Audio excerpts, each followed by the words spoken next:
नमस्कार, ये आकाशवाणी शिमला है। अब आप नुसरत अंजुम से कोविड-19 पर विशेष समाचार सुनिए। मुख्यमंत्री जयराम ठाकुर ने केंद्रीय सड़क विनिर्माण निधि के तहत प्रदेश की 27 परियोजनाओं के लिए 536 करोड़ रुपए मंजूर करने का केंद्र से आग्रह किया है। इन परियोजनाओं में 17 पुल और 10 सड़कें शामिल हैं। केंद्रीय सड़क परिवहन व राजमार्ग मंत्री नितिन गडकरी ने कल वीडियो कॉन्फ्रेंस के माध्यम से राज्यों के मुख्यमंत्रियों, लोक निर्माण और परिवहन मंत्रियों से बातचीत की। जयराम ठाकुर ने प्रदेश में भारतीय राष्ट्रीय राजमार्ग प्राधिकरण के कार्यालय को सुदृढ़ करने की जरूरत पर बल दिया ताकि विभिन्न परियोजनाओं में तेजी लाई जा सके।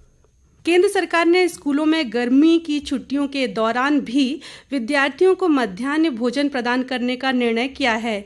इससे करीब 11 करोड़ बच्चों को लाभ मिलेगा।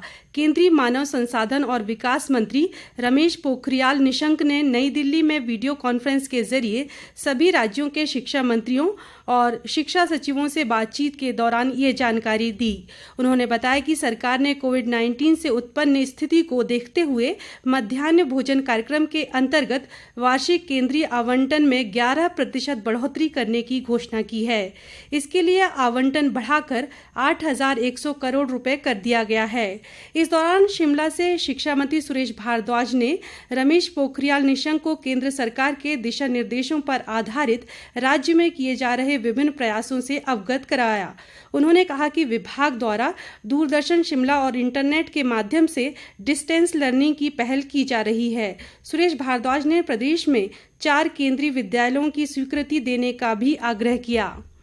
केंद्रीय स्वास्थ्य मंत्री डॉक्टर हर्षवर्धन ने कहा है कि भारत में कोविड-19 के रैपिड परीक्षण किट का निर्माण मई महीने के अंत तक शुरू हो जाएगा। डॉक्टर हर्षवर्धन ने वैज्ञानिकों से इस महामारी की रोकथाम के उपाय तलाशने में तेजी लाने की अपील की। उन्होंने कहा कि 6 वैक्सीन पर परीक्षण चल रहा है, जिनमें 4 का परीक्षण अंतिम चरण में है। राज्यपाल बंडारू दत्तात्रेय ने कोविड-19 के मद्देनजर लॉकडाउन में औद्योगिक गतिविधियों को चलाने में आ रही समस्याओं को लेकर बीबीएन विकास प्राधिकरण के प्रतिनिधियों के साथ वीडियो कॉन्फ्रेंस के जरिए बातचीत की।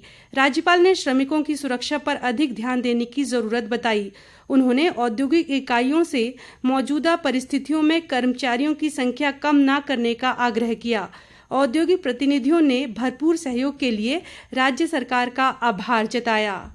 मुख्यमंत्री जयराम ठाकुर ने कोविड-19 को देखते हुए उन सभी राज्यों के मुख्यमंत्रियों को पत्र लिखे हैं जहां अधिक संख्या में हिमाचल वासी फंसे हुए हैं, ताकि उन्हें आवश्यक सहायता प्रदान की जा सके। राजस्व आपदा प्रबंधन के प्रधान सचिव ओंकार शर्मा ने ये जानकारी देते हुए बताया कि सरकार ने देश के विभिन्न हिस्सों में फंसे हिमाचल के 5,000 से अधिक लोगों को हेल्पलाइन नंबरों और ईमेल के माध्यम से सहायता प्रदान की है। उन्होंने कहा कि प्रदेश सरकार दिल्ली और चंडीगढ़ में अपने अधिकारियों के साथ नियमित संपर्क में है और बाहर फंसे लोगों से प्राप्त कॉल व ईमेल के आधार पर राहत कार्यों की निगरानी की जा रही है। प्रदेश में कुछ दिनों से कोरोना संक्रमित मरीजों के मामले सामने नहीं आने से लोगों ने राहत की सांस ली है।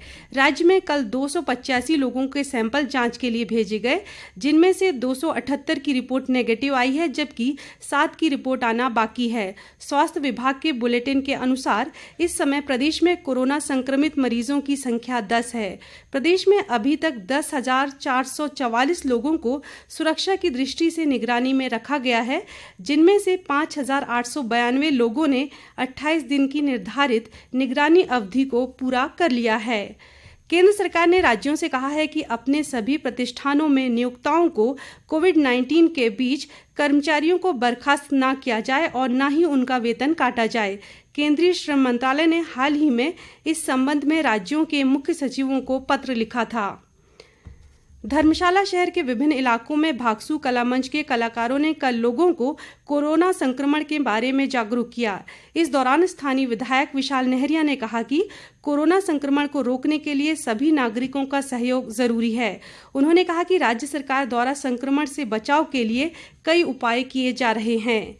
किन्नौर के उपायुक्त गोपाल चंद ने कल रिकांगपिओ में एक बैठक में कोरोना वैश्विक महामारी से निपटने की तैयारियों की समीक्षा की। उन्होंने कहा कि जिले में प्रवेश करने वाले सभी लोगों से आरोग्य सेतु ऐप डाउनलोड करना सुनिश्चित बनाया जा रहा है। इसी के साथ ये समाचार बुलेटिन समाप्त हुआ। हमारा अगला विशेष समाचार बुलेटिन आप सुन सकते हैं दोपहर 3 बजे। नमस्कार।